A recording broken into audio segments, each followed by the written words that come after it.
رواہ البخاری وفی روایت مسلم نمّام۔ حضرت حذیفہ رضی اللہ عنہ سے روایت ہے کہ میں نے رسول اللہ صلی اللہ علیہ وسلم سے سنا، آپ فرماتے تھے کہ چغل خور آدمی جنت میں داخل نہیں ہو سکے گا۔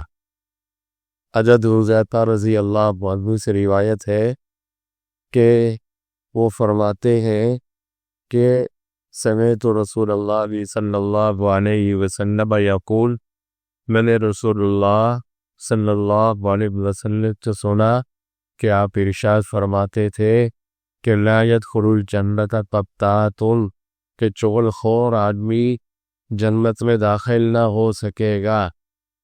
اب یہ حدیث شریف جس کا ترجمہ میں نے ذکر کیا مختصر سا، اس کا مطلب یہ ہے کہ چغل خوری کی عادت یہ ان سنگین گناہوں میں سے ہے جو جنت کے داخلے میں رکاوٹ بننے والے ہیں۔ کوئی آدمی اس گندی اور شیطانی عادت کے ساتھ جنت میں داخل نہیں ہو سکے گا۔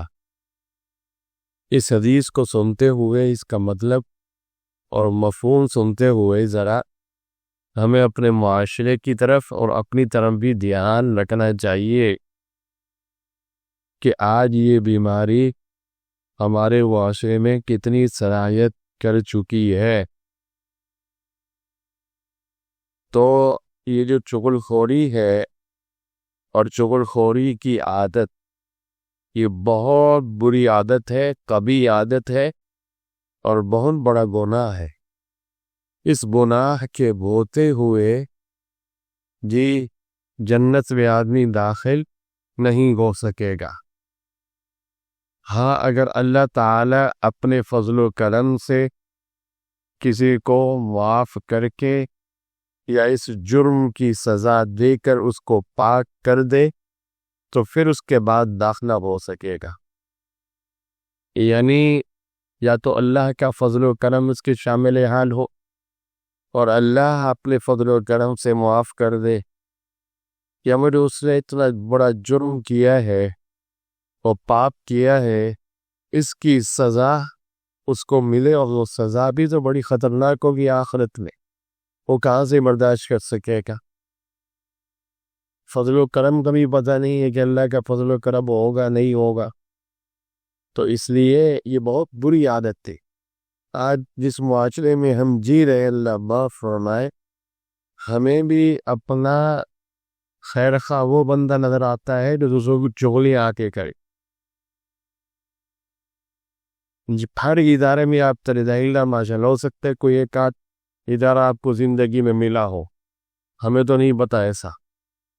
اکثریت ادارے جو تباہ و برباد ہیں، بڑے بڑے ادارے، بڑی بڑی فیکٹریاں، بڑے بڑے کاروباری مراکز، بلکہ دینی مراکز، وہ سب میں جو تباہی اور بربادی آتی ہے، اس میں جہاں اور بہت سی برائیاں ہیں، ان میں ایک سنگین گناہ یہ چغل خوری کا بہت عام ہو جاتی، بہت عام ہو جاتی۔ خاص طور پر جب کسی شعبے میں پرانا آدمی، کسی فیکٹری میں، کسی کاروبار میں کوئی پرانا ملازم ہے، وہ عرصے سے کام کر رہا ہے، اب ایک نیا داخل ہوتا ہے اور اس کو اپنا مکان بنانے کی بڑی فکر ہوتی ہے، اس لیے کہ وہ جلدی تو ترقی کر نہیں سکتا، صحیح طریقے سے محنت کر کے، محنت کا تو دور رہا ہی نہیں، تو وہ چغل خوریاں شروع کر دیتا ہے، کمزوری ہے، فلاں کی مقصد کچھ اور ہوتا ہے۔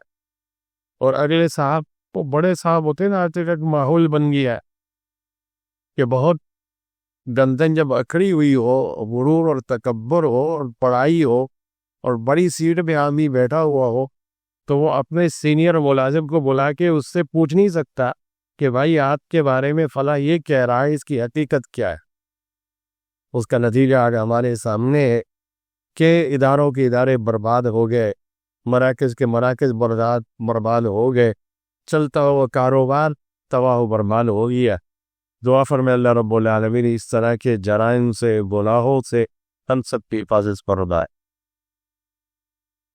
ٹھیک ہے.